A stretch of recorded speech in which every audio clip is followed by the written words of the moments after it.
Latest movie and updates, watch my channel. Please subscribe and comment. Let's move into the video. ప్రస్తుతం power star Pawan Kalyan నటిస్తున్న సినిమాలలో ఉస్తాద్ భగత్ సింగ్ కూడా ఒకటి. Gabbar Singh combination repeat చేస్తూ హరిశంకర్తో ఈ సినిమా చేస్తున్నారు పవర్ స్టార్. దీంతో మొదటి నుంచి ఈ సినిమాపై భారీ అంచనాలు నెలకొన్నాయి. కానీ ఈ సినిమా షూటింగ్ అలా మొదలు పెట్టారో లేదో పవన్ పాలిటిక్స్ పరంగా బిజీ అయ్యారు. దీంతో ఉస్తాద్కు లాంగ్ బ్రేక్ పడింది. ఫైనల్గా ఇప్పుడు ఈ సినిమా పూర్తి చేయడానికి రెడీ అయ్యారు పవన్. ఇటీవల ఈ సినిమా షూటింగ్ రీస్టార్ట్ కానుంది అని తెలిపారు మేకర్స్. ఇక లేటెస్ట్గా ఈ షూటింగ్ మొదలు పెట్టేశారు.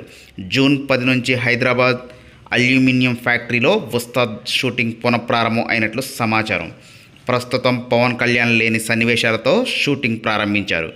ఇప్పటికే హరిహర వీరమల్లు, ఓజీ చిత్రాలు పూర్తి చేసుకున్న పవన్ ఇప్పుడు ఉస్తాద్ భగత్ సింగ్లో జాయిన్ అయ్యేందుకు సిద్ధమైనట్లు తెలుస్తుంది. జూన్ 12 లేదా 13 నుంచి ఉస్తాద్ సెట్లో జాయిన్ అవుతారని సమాచారం. ఈ షెడ్యూల్ దాదాపు 30 రోజుల పాటు జరగనుంది. ఇక్కడితో పవన్ పాత్రకు సంబంధించిన షూటింగ్ మొత్తం పూర్తయ్యేలా పవన్ ప్లాన్ చేసుకున్నారట. ఆ తర్వాత వీలైనంత త్వరగా షూటింగ్ ఫినిష్ చేసి నెక్స్ట్ ఇయర్ సమ్మర్లో ఉస్తాద్ భగత్ సింగ్ రిలీజ్కు సన్నాహాలు చేస్తున్నారు. ఈ సినిమా శ్రీలీల హీరోయిన్గా నటిస్తుండగా దేవిశ్రీ ప్రసాద్ సంగీతం అందిస్తున్నారు. మైత్రి మూవీ మేకర్స్ భారీ బడ్జెట్స్తో నిర్మిస్తున్న ఈ చిత్రం చూడాలి మరి ఎలా ఆడిద్దో. Thank you.